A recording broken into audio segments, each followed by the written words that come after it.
Hey guys, so I went to the doctor the other day, and they told me I was sick, and they diagnosed me with this thing called liking a game that nobody else likes. Every Nintendo console since the SNES has had a Mario Kart on it, and everyone's played a Mario Kart game. Your siblings, your parents, your grandparents, pets, pillow, everybody. And of every Mario Kart that's ever come out, this one's my favorite. Why though? I feel like part of my love for this game is nostalgia, as it was the first one that I ever played, but damn it, there's so much that I love about it. The characters, courses, soundtrack, it's so good. Mario Kart Wii is actually one of the 9th best-selling games of all time, and the best-selling Mario Kart game of all time, and a lot of it was probably because it was on the Wii, and the Wii was in literally everyone's homes. But even after the Wii was discontinued and the Wii U was on its way in, Mario Kart Wii still slowly sold well, because until Mario Kart 8 came out, it was the newest one on consoles, and most people don't want to get their whole family together to play Mario Kart 7. It's just better this way. But why do I like this one so much? I mean, it's so similar to every other Mario Kart. You race on a track to get first out of 12 players. You have item boxes that give you a randomized item to hit your opponents with, and that's kind of it. But let's find out what's so great about it. This is Mario Kart Wii.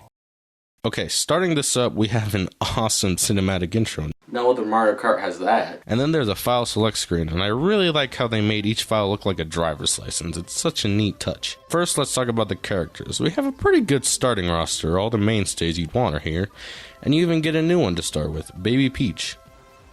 Yay. And then you have 12 unlockable characters: Baby Daisy, Baby Luigi, Birdo, Bowser Jr., Daisy, Diddy Kong, Dry Bones, Dry Bowser, Funky Kong, King Boo, Rosalina, and Toadette. Woo! I'm not going to go into details on how to unlock all of them, but it feels so rewarding to unlock new things in Mario Kart Wii because it requires actual work now. Unlocking everything in Mario Kart Wii takes so much effort, and because of it, I appreciate Funky Kong so much more now. This is probably my favorite Mario Kart roster yet. It has a good amount of quantity, yet keeps the quality. When you look at the roster of Mario Kart games such as Mario Kart 8 Deluxe, it's good, but there's so much filler characters here. Like, there's 5 Mario characters and 4 Peach characters.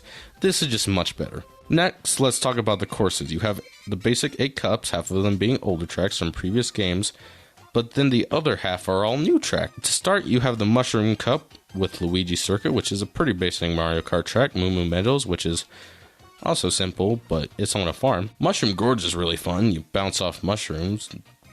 That's about it, but it's really fun. Toad's Factory is an awesome one. You race in a factory that produces item blocks, which is a really cool touch. Next up is the Flower Cup, and we have Mario Circuit, which is another standard Mario Kart track. Coconut Mall is a really good one, driving through a shopping mall. I really like how it doesn't feel like they turned a mall into a racetrack, and it actually feels like you're driving through a mall. DK Snowboard Cross is another really fun one. Doing tricks off the ramps and hills is really fun. Wario's Gold Mine is another pretty good one. I always thought this one would be a cool roller coaster. Next we have the Star Cup. Daisy Circuit is basic, but less basic than the other circuit tracks because it feels like it's on a town instead of a racetrack. Koopa Cape is neat. I really like this part where you go down the clear pipe and you're underwater. It's so cool. Maple Treeway is awesome. You're the size of a bug driving through autumn trees. I really want to see this one remade in HD in a future Mario Kart game. I think it would look really cool. Grumble Volcano, the course slowly falls apart as the race goes on. That's pretty cool. Finally, we have the Special Cup. First, we have Dry Ruins. Not sure what that extra dry was for, but okay.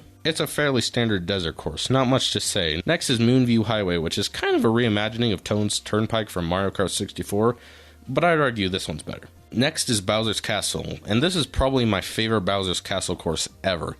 It's so cool, especially this part where the giant Bowser is attacking the track. It's awesome. Finally, we have a Mario Kart staple, Rainbow Road, and well, it's Rainbow Road. It's a pretty standard Rainbow Road track. Nothing about it really stands out to me, but it's okay, I guess. Side note, the soundtrack, it's fantastic. There's so much awesome songs throughout the whole game. It's great. Okay, so we've covered how the game has great tracks, a good roster, good music, but how does it control? Well, we have 4 options. We can use the Wii Remote on its side and turn with motion controls. God, no. We can use the Wii Remote and Nunchuck, a Wii Classic controller, and the GameCube controller.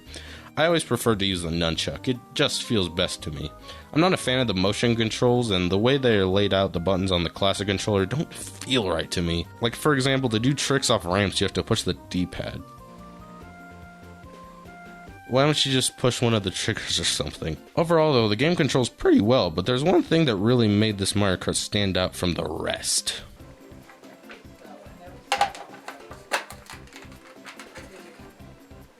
A big attraction to Mario Kart Wii was the Wii Wheel, which was basically a hunk of plastic that you put your Wii mode into to make it feel like you're actually driving, similar to Wii Sports with sports.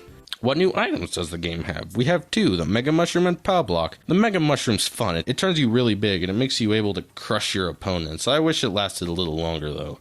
The Pow Block is kind of similar to Lightning, as it affects all players, but that's kind of it. I feel like this one's a little overpowered. It makes a thud that affects everyone. They brought back the Thundercloud from Mario Kart arcade games, oddly enough. Everything else is pretty standard stuff. Bananas, shells, that sort of thing. Something I've heard a lot of complaints about is this game's item balancing and... yeah, but here's the thing. I think if you're playing with other people, it can be really fun. Like, yeah, if you're just playing by yourself trying to unlock everything, then it's pretty annoying. But it's really fun to mess with your friends by throwing a bunch of items at them at once. Now, the battle mode. It's fine, I guess. It's so much more limited than other Mario Kart battle modes. Like, you're forced to play on teams. You can't just have every man to themselves. Not only that, but you're forced to have a time limit.